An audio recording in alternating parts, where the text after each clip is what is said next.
अपनी माटी अपनी थाती। मेरे इस YouTube चैनल में आपका स्वागत है। मैं अंजनी निगम आपको बताऊंगा अपने देश के महापुरुषों, देश की परंपराओं और वैभव की वह कहानियां जिन्हें सुनकर आप गर्व का अनुभव करेंगे। भारतीय स्वतंत्रता संग्राम के इतिहास में चाफेकर बंधुओं का बलिदान स्वर्णिम अक्षरों में लिखा है। 3 भाइयों में सबसे बड़े दामोदर पंत चाफेकर का जन्म महाराष्ट्र में पुणे के चिंचवड नामक गांव में 25 जून 1869 को प्रसिद्ध कीर्तनकार हरिपंत चाफेकर के ज्येष्ठ पुत्र के रूप में हुआ था। उनके 2 छोटे भाई बालकृष्ण चाफेकर और वासुदेव चाफेकर थे। लोकमान्य तिलक उनके आदर्श थे, जिन्हें वे गुरु का सम्मान देते थे। तिलक जी की प्रेरणा से ही उन्होंने युवाओं का संगठन व्यायाम मंडल तैयार किया। यहां युवाओं को शारीरिक सौष्ठव सिखाने के साथ ही ब्रिटिश सरकार के अत्याचार भी बताए जाते थे।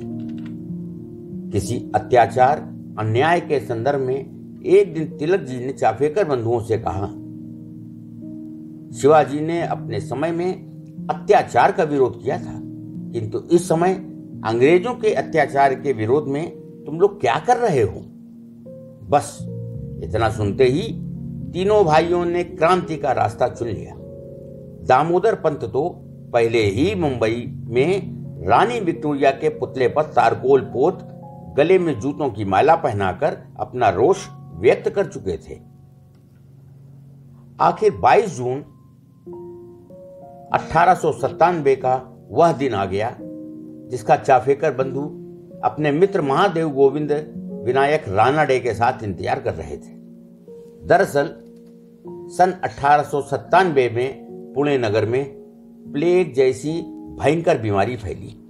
मदद करने के बजाय अंग्रेज अधिकारी वाल्टर चार्ल्स रैंड तथा आर्यस्ट्र वहां की जनता को अपमानित तथा प्रताड़ित करते थे और लोगों को जबरन पुणे से बाहर निकाल रहे थे।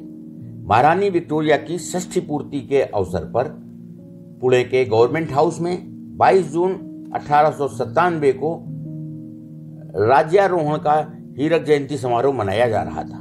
समारोह पूरा होने में पर रात करीब 12 बजे दोनों अधिकारी अपनी अपनी बग्गी से लौट रहे थे।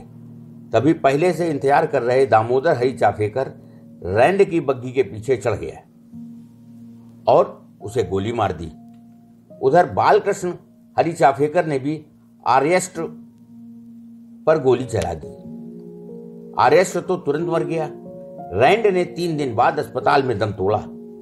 पुणे की परेशान जनता चाफेकर बंधुओं की जय जयकार कर उठी। गुप्तचर अधीक्षक ब्रुइन ने घोषणा की कि इन फरार लोगों को गिरफ्तार करने वाले 20,000 रुपए का पुरस्कार दिया जाएगा।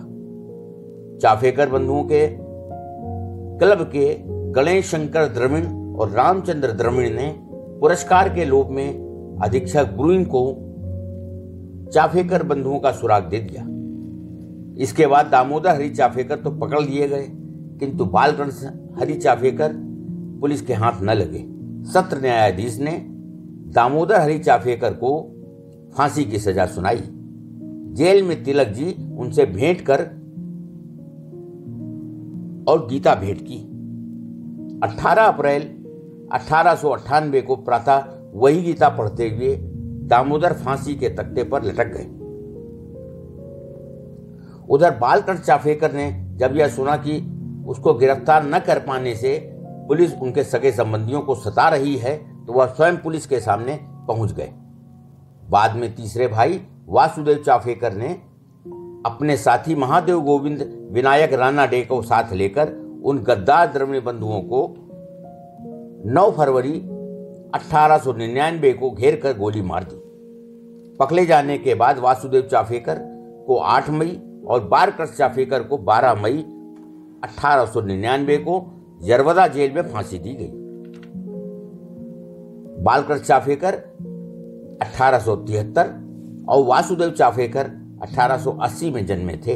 इनके साथी क्रांतिवीर महादेव गोविंद विनायक रानाडे को 10 मई 1899 को यरवदा जेल में ही फांसी दी गई।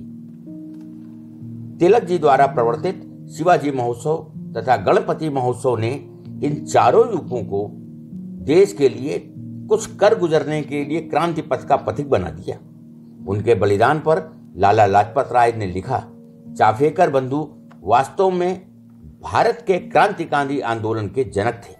आज की कहानी में बस इतना ही। हम जल्द हाजिर होंगे एक नई गौरवशाली गाथा के साथ। जुड़े रहिए हमारे चैनल अपनी माटी अपनी थाती के साथ। और हाँ, यदि आपने हमारे चैनल को अभी तक सब्सक्राइब नहीं किया है तो जरूर कर दें, ताकि आपको मिलती रहे नित नई जानकारी।